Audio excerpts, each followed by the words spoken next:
Hey, it's the Purple Yeti, back again this week. Beautiful Sunday morning. I am, of course, the Purple Yeti. Ridiculous moniker at hand. I'm wearing a lovely old school Kansas State t-shirt.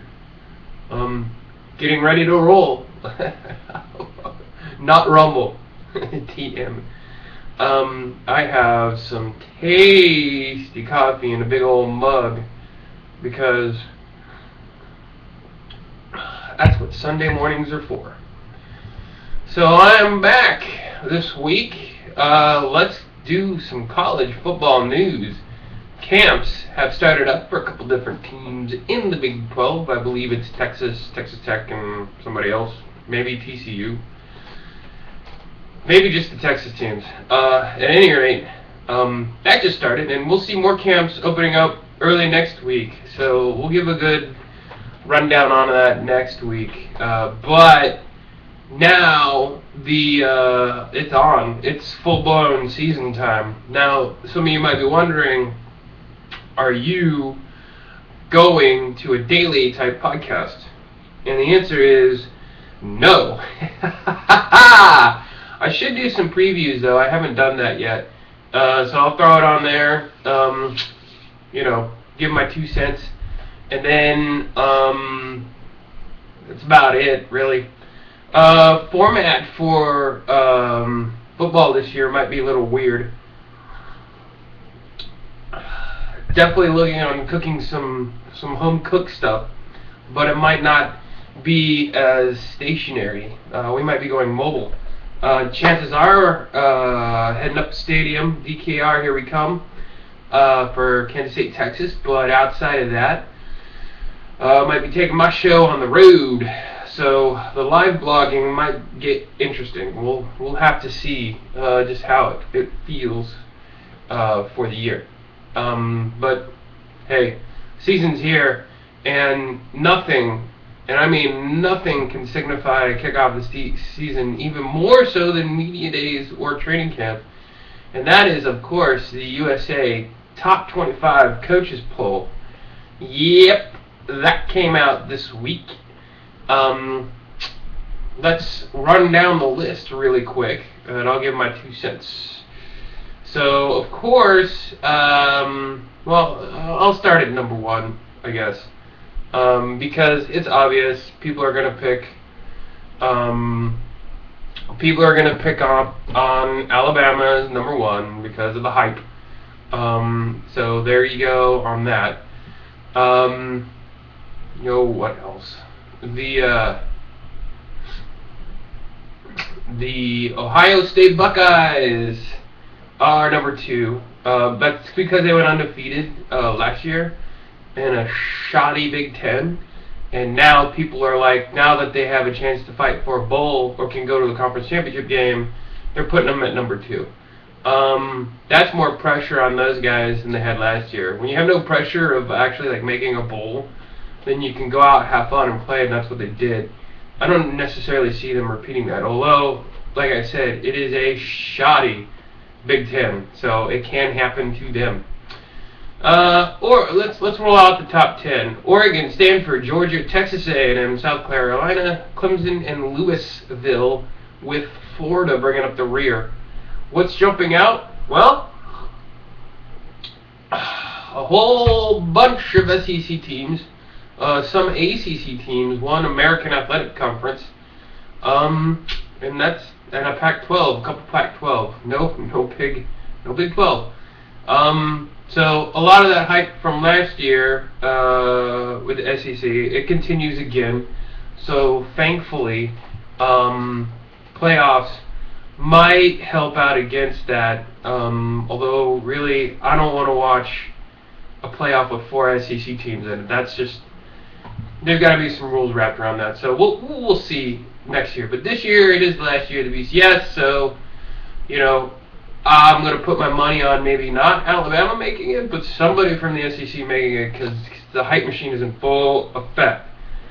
So let's roll out the next 10.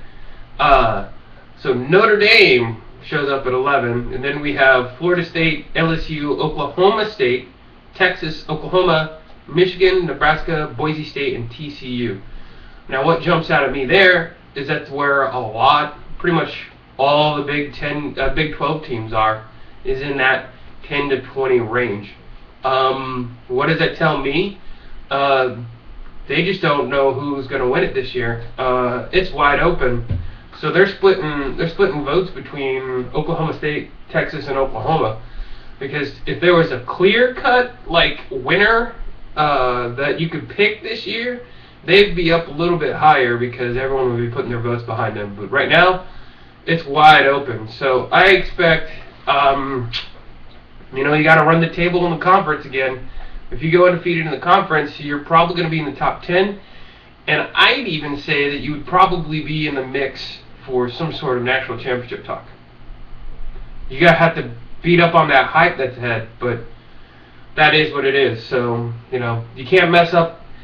The room for mistakes is even more narrow for the Big 12 than it is for some of these other conferences that don't play around the schedule and do not have a conference championship game, or do have it. So, point is that it's harder in the Big 12. So you're going to see pretty much, the worthy winner is going to win the conference, but to get to the next level, it's even harder to do so. That's, I guess, what I'm trying to make sense of. I don't know. You let me know. Drop some comments down below. I didn't mean to rhyme that. Seriously. Alright, so that's that. The top 25, UCLA, Northwestern, Wisconsin, USC, Oregon State. Now, you see a lot of Big Ten teams kind of sprinkled from 10 to 25.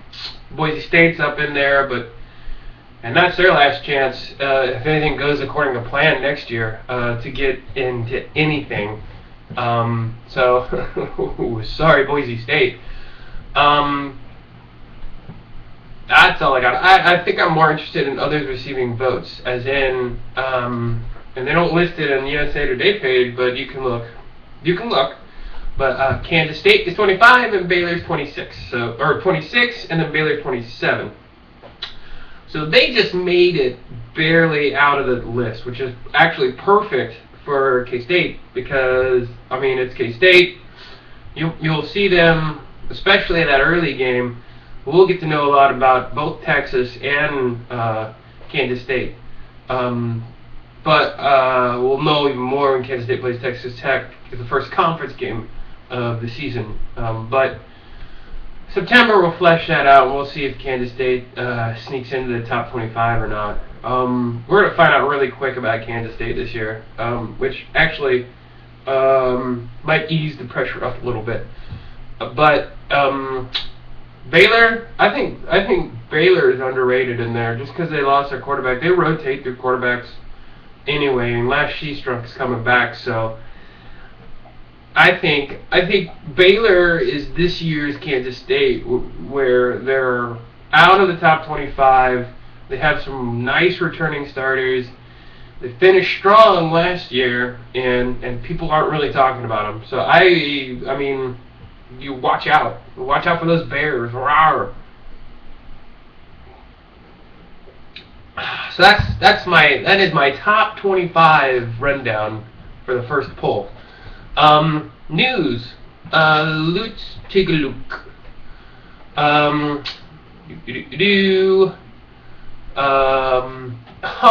This is probably the biggest news of the week. There's some rinky-dink stuff.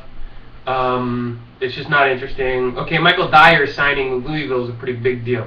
Michel Dyer was in the national championship game a couple years ago with Auburn, but then he got thrown off the team, went to a different school, graduated from a different school than that, got his year of eligibility, and decided to transfer to Louisville, which has an amazingly easy schedule ahead of them. So, you could look to see Louisville make a run at it, but they might not get over the hump just with the strength of schedule. So he picked a good team if he wanted to go undefeated with somebody, or at least a team that had the best shot of going undefeated. So good for him. But the big thing is that the third game, yes, a quarter of the games for the Longhorn Network is going to be played a quarter of the games for the Texas Longhorns will be played on the Longhorn Network. And that third one that got announced was against Kansas Jayhawks. So, conference game on the Longhorn Network only. Ooh. Now, granted, it is Kansas, but here's the twist. Kansas, as I mentioned earlier, got their rights together and are showing their games exclusively on Time Warner Cable up in Kansas City with Metro Sports or something. So they have exclusivity deals in place in the Kansas City market. So the easy thing to do, and I think we're going to see a pattern forming probably within the Big 12 first, but you'll see it extend out probably across the leagues, especially if we get into bigger tiers where there's going to be an exchange of deals where it's like, I'm exclusive in this area, I'm exclusive in this area, let's play each other, and then the other cable television media production companies can agree to show them each on their exclusive platform. So it's raising the level of exclusivity up, but also kind of making it available when needed. It's kind of genius, actually. You get exclusivity deals in each college town and around the market, so you can lock down. You have more control over those games, and then you can, as part of the agreements for playing other schools, you can work within those exclusivity deals to kind of generate for everybody, helps everybody else out, which I think what people were missing with the Longhorn Network, because the hubris, we know why it's not doing good, but this exclusivity deal with other schools can help what hurt the Longhorn Network before, if that makes sense. So anyway, comment about that below, because that's kind of interesting, and it's easy to do against really a scrub team like Kansas right now. They tried to do it last year, I think, but they couldn't get it happening. So there you go. It's going to be interesting to see how that plays out later on this year as well. So that's about it. Drop comments down below. Yeah, I might get off my ass and do some previews. It's Sunday. You guys have a good one. We'll look at some more camp openings next week. And until then, see ya.